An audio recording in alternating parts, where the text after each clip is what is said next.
Ito isa sa mga araw ng training ni Monica bago ang Laguna Age Group Taekwondo Championship.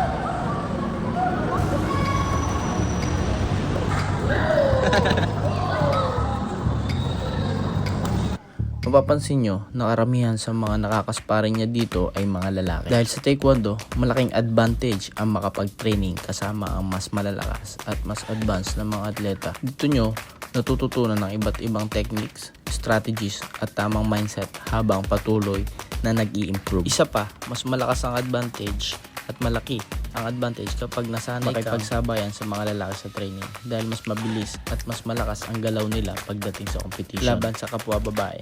Mas handa ka at mas mataas ang confidence mo sa loob ng ring. Sa training na ito, kitang-kita ang pagod at tiyaga ni Monica bilang isang bata lang na mas gusto nila maglaro o gumamit ng cellphone.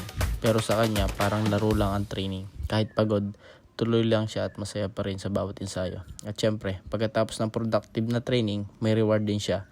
Isang oras para ma-enjoy ang maglaro sa arcade. Dahil mahalaga rin ang balance, disiplina, training at kasiyahan bilang isang bata. Every champion starts with discipline, consistency, and the willingness to learn. Thank you. Good luck, Monica.